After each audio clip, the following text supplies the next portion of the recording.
कामचोर देवरानी। एक बार की बात है, सुषमा अपने पूरे परिवार के साथ खुशी खुशी मोहन नगर में रहती थी। उसकी 2 बहुएं थी, पल्लवी और शिवानी। एक दिन दोनों बहुएं रसोई में काम कर रही होती है कि तभी उनकी सास सुषमा उन्हें बुलाती है। अरे बहू, जरा इधर तो आना। शिवानी, जरा जाकर देखना सासू माँ क्या कह रही हैं। दीदी, आप ही देख लो ना जाकर, आपको भी तो सुनाई दे रहा है। अरे मैं आटा गूंद रही हूँ ना, तुम चली जाओ। हाँ, तो मैं भी तो सब्जी काट रही हूँ ना दीदी। अरे बहू, जल्दी आओ।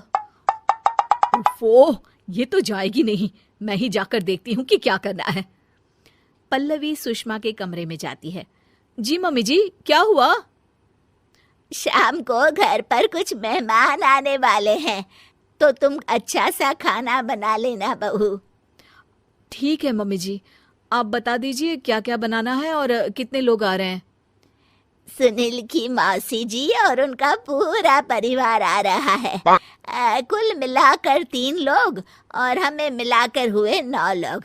तो अभी से ही तैयारी करना शुरू कर दो। और हाँ, घर की सफाई भी कर देना, हाँ, अच्छे से। जी मम्मी जी, सब काम हो जाएगा, आप चिंता मत कीजिए। पल्लवी शिवानी को घर में मेहमान आने वाले हैं इसके बारे में बताती है। क्या? 9 लोगों का खाना बनाना होगा, घर की सफाई करनी है? बाप रे, सासू माँ ने तो हमें घर की नौकरानी ही समझ कर रखा है। ऐसा नहीं बोलते शिवानी, हम इस घर की बहू हैं और घर के काम करना हमारा फर्ज है। दीदी तो है ही सासू माँ की चमची, जब देखो सासू माँ सासू माँ। मैं तो इतना सारा काम नहीं करने वाली। शिवानी कपड़े लेकर गमला साफ कर रही होती है और चक्कर आने का नाटक करने लगती है। मेरा सर चकरा रहा है। तभी वहां पल्लवी और सासू माँ जाते हैं। अरे बहू, क्या हो गया तुम्हें? मम्मी जी, बहुत तेज सर में दर्द हो रहा है। तुम एक काम करो शिवानी, आराम कर लो। नहीं नहीं दीदी, घर में मेहमान आने वाले हैं, मुझे आपकी मदद करनी चाहिए। अरे कोई बात नहीं शिवानी, तुम आराम कर लो, मैं सब काम कर लूंगी। ठीक है दीदी, अगर आप इतना कह रही हैं तो आराम कर लेती हूँ। शिवानी आराम से अपने कमरे में मैगजीन पढ़ रही होती है। इसे कहते हैं आराम की जिंदगी। इतना सारा काम। चलो, सारा काम खत्म हो गया, शिवानी को देख आती हूँ।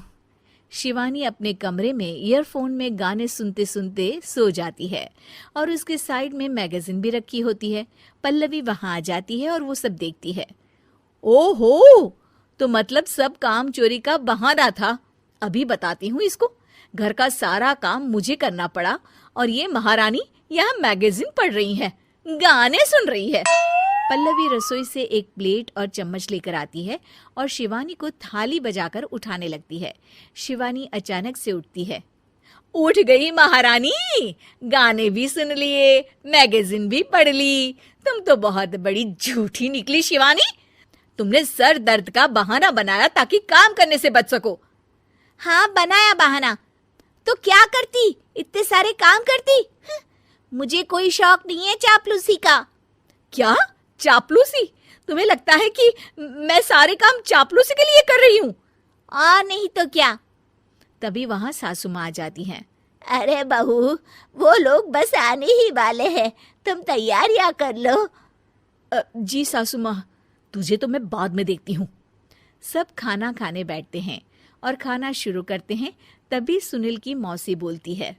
वाह भाई वाह, खाना तो बहुत ही अच्छा बना है सुषमा जी, एक एक चीज में क्या स्वाद है।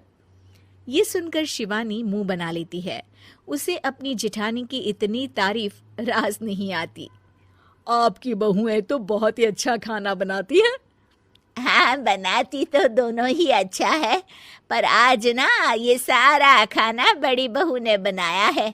छोटी बहू की तबीयत ठीक नहीं थी, सो इसलिए।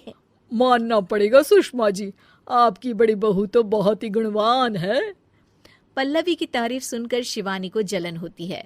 पल्लवी ये सुनकर खुश हो जाती है और शिवानी की तरफ देखकर उसे चिढ़ाती है।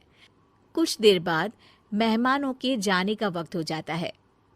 मौसी जी सबके लिए उपहार लाई होती है। वो सबको शगुन के पैसे देती हैं और अंत में पल्लवी के पास आती है।